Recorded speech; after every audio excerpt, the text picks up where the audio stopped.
परिवहन खात्याचा मंत्री म्हणून आणि एसटी महामंडळाचा अध्यक्ष म्हणून आदरणीय रितेशजी विलासराव देशमुख यांना मी विनंती केली होती की एसटी महामंडळामध्ये ब्रँड अँबॅसेडरची आम्हाला आवश्यकता आहे आणि त्याचबरोबर आरटीओ डिपार्टमेंटच्या माध्यमातून ज्या ड्रिंक अँड ड्राईव्हची मोहीम आम्ही चालू ठेवतोय आणि ज्यामुळे अनेक अपघात होतात, लोक मृत्युमुखी पडतात, त्यावर कुठेतरी नियंत्रण आणण्यासाठी एका चांगल्या ब्रँड अँबॅसेडरची म्हणजे राजदूताची आवश्यकता आहे। आणि कालच मी त्यांना सकाळी विचारणा केली आणि ताबडतोब त्यांनी त्याला मान्यता दिली।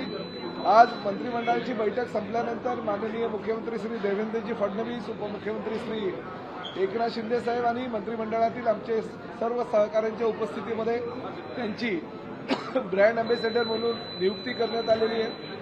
मला एका गोष्टीचा अभिमान वाटतो की ह्या राज्याची धुरा सांभाळणारे माजी मुख्यमंत्री श्री विलासराव देशमुख आणि माझे राजकीय गुरु असलेले विलासराव देशमुखांचे पुत्र श्री रितेश देशमुख आज मराठी आणि हिंदी चित्रपटसृष्टीमध्ये एक अतिशय चांगले आणि मोठे कलावंत म्हणून पूर्ण देशाला परिचित आहे, राज्याला तर घराघरामध्ये ते परिचित आहे। 1 मे पासून म्हणजे महाराष्ट्र दिनापासून त्यांचा राजे शिवाजींच्या नावानं चित्रपटसुद्धा प्रदर्शित होतोय, जो हिंदी, मराठी आणि तेलुगू भाषेमध्ये आहे।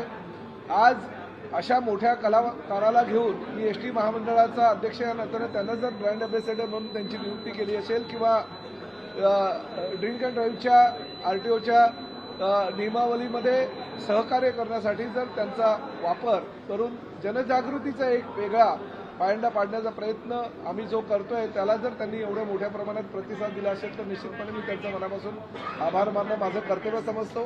आज राज्याच्या दृष्टीनं अतिशय महत्त्वाचा निर्णय झालेला आहे, कारण एसटी महामंडळ जी घाट्यात आहे त्याचं उत्पन्न वाढवण्यासाठी सुद्धा रितेश देशमुखांचा आम्हाला फायदा होईल।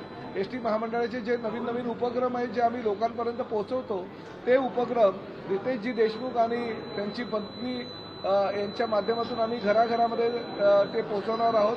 कारण जेनेलिया रितेश देशमुख यांना सुद्धा आपली सून, आपली मुलगी म्हणून महाराष्ट्रातील जनता अतिशय चांगल्या प्रकारे ओळखतात आणि हे जोडपं महाराष्ट्राच्या तळागाळातल्या जनतेपर्यंत घराघरामध्ये गेलेलं आहे आणि ब्रँड अँबॅसेडरच्या माध्यमातून अजूनही मोठ्या प्रमाणात ते जाणार आहेत। तर त्याबद्दल मी मनापासून त्यांचा आभार व्यक्त करतो आणि माननीय मुख्यमंत्र्यांनी, उपमुख्यमंत्र्यांचा सुद्धा आभार व्यक्त करतो की त्यांनी ह्या माझ्या प्रस्तावाला मान्यता दिली। तुमची देखील प्रतिक्रिया एसटी महामंडळाचे महाराष्ट्राच्या कानाकोपऱ्यापर्यंत पोहोचलेलं आहे, मात्र आता कुठेतरी तोट्यात आहे। तुम्ही कशा प्रकारे ते पुन्हा त्याच्यामध्ये मदत करू शकता? दुसरी गोष्ट, एसटीने तुम्ही कधी प्रवास केला आहे का किंवा करणार आहात? नाही, सर्वप्रथम मी प्रतापजींचा अत्यंत आभारी आहे की त्यांनी मला ब्रँड अँबॅसेडर म्हणून माझी आणि जेनेलिया यांची नियुक्ती केली।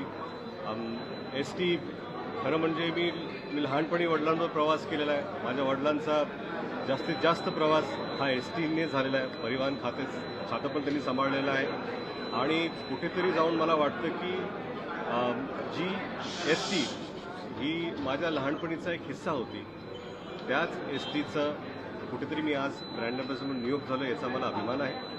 आणि माझ्या परीने, जेनेलियाच्या परीने जे काही सहकार्याची गरज असेल ती आम्ही करायला तयार आहोत। आणि परत एकदा मी तो एसटीचा जातानाचा फोटो तो आणि हो ते मी त्यांना सांगत होतो की लहानपणी म्हणजे साहेब लातूर, पुणे, इतर भागात एसटीने जायचे आणि नेहमी येऊन आम्हाला सांगायचे की कसे ते दोरी ओढायचे, पैसे आम्ही द्यायचो लहानपणी, आणि तो प्रवास त्यांनी पाहिलेला आहे आणि तोच प्रवास आम्ही पण त्यांच्याबरोबर लहानपणी केला होता। त्यांचा एक फोटो अजूनही बाभळगावमध्ये आहे, जो ते एसटीमध्ये बसलेले आहेत आणि बाहेरून एक फोटो आहे आणि ते आत बसलेत। तो जो फोटो आहे ना, तो आमच्या संपूर्ण परिवाराचा सगळ्यात जवळचा फोटो आहे, कारण काय साहेब तिथे बसले होते, जी त्यांची आवडती जागा होती आणि ती होती एसटीच्या खिडकीला बसायची। ते म्हणायचे की आम्ही खिडकीला बसायचो कारण एका बाजूने वारं यायचं आणि मस्त आम्ही झोपायचो तिथे। तर तो आता ते परिवर्तन आता त्या एसटीपासून आजच्या एसटीपर्यंत प्रचंड झालेलं आहे आणि मला वाटतं की प्रतापजींच्या व्हिजनमधून जी नवीन क्रांती घडते, नवीन एसटी बसेस आहेत, आज इलेक्ट्रिक एसटी बसेससुद्धा इथे जोडल्या जाणार आहेत आणि पुढे जाऊन ही डिझेल एसटी बस कशी नसणार आहे आणि सगळ्या बसेस कशा पुढे जाऊन सगळ्या इलेक्ट्रॉनिक होतील तो सुद्धा उपक्रम प्रतापजींनी घेतलेला आहे आणि मला वाटतं की माझ्या आणि जिनिल्याकडून जे काही गरज असेल आणि मुख्य म्हणजे ड्रिंक अँड ड्राईव्ह हे खरं फार मोठी गोष्ट आहे. आपण फार कॅज्युअली घेतो आणि किती किती अपघात आपल्या अवतीभोवती घडतात आणि त्याचं मुख्य कारण ड्रिंकिंग आणि ड्रायव्हिंगमुळेच आहे. आपण सेफ्टी नियमांना त्याचं पालन व्यवस्थित आपण करत नाही तर त्याचा सुद्धा प्रचार करणं फार गरजेचं आहे आणि आम्ही तत्पर आहोत. रितेशजी मात्र गेल्या वेळेस जे सेटर होते ते काही एसटी दिसले नाही. आपण दोघं एकत्र जाऊ. लातूरला जाणार का पण एसटी तुम्ही येताय का बरोबर? नाही पण रितेशजी खरंच तुम्ही आणि जिंजे मॅडम आहे जी. तुम्ही कधी आधी आठवण सांगितली त्याची जिंजे मॅडमचा प्रवास झाला की आम्हाला माहित नाही त्याबद्दल नाही त्यांनी मुंबईच्या बसेसमध्ये प्रवास केला. त्यांचा जन्म लातूरचा नसल्यामुळे ते एसटी प्रवास करू शकले नाही. दोघे एकत्र जोडले दिसाल का? अरे हो नक्कीच ना नक्की जाऊ काय आहे त्याला. तुम्ही जो निर्णय घेतलेला आहे मराठी सक्तीचा त्या संदर्भात अनेक रिक्षावाल्यांनी आपली नाराजी व्यक्त नाही केली आधी यांचं होऊ द्या म्हणजे त्यांना मी पाठवतो कारण त्या वादामध्ये त्यांना त्यामुळे त्यांना आधी मी सोडतो आणि याच्या प्रश्नासाठी परत येतो. तर रितेशजीची देखील भूमिका जाणून घ्यायची आहे की परिवहन मंत्र्यांनी एक नियम घेतलेला आहे की सर्व रिक्षा टॅक्सी झालं आहे त्यांना मराठी येणं बंधनकारक आहे ना त्याचं परमिट आहे ते कॅन्सल केलं जाऊ शकतं. तुम्ही कशा प्रकारे बघता मराठी कसं आहे की मला असं वाटतं की महाराष्ट्रामध्ये मराठी भाषा ही अनिवार्य असलीच पाहिजे आणि ज्या काही काय प्रवास करणारे मराठी भाषिक असतात आणि आपण महाराष्ट्रात आणि काय की महाराष्ट्रामध्ये जशी मराठी अनिवार्य पाहिजे तसं आपण इतर राज्यात गेले की त्यांची भाषा आपण बोलली पाहिजे. तसंच मला वाटतं की हा जो काही निर्णय आहे तो योग्यच आहे.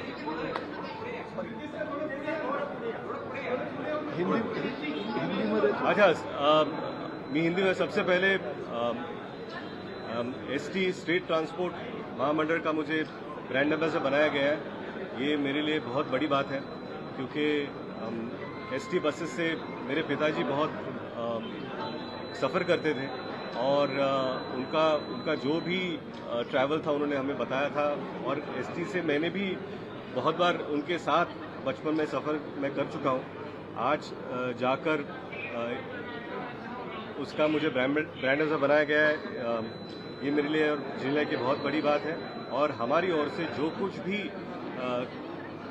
सर कहेंगे या जो कुछ भी करना चाहेंगे हम अपने तरीके से हम बिल्कुल करेंगे. और ड्रिंक एंड ड्राइव का जो हमें लोगों तक ये प्रचार करना है कि किस तरह इसकी वजह से जो एक्सीडेंट्स होते हैं वो किस तरह हम रोक पाते हैं, इसकी भी जो भी प्रचार करना है उसके लिए भी हम तत्पर रहेंगे.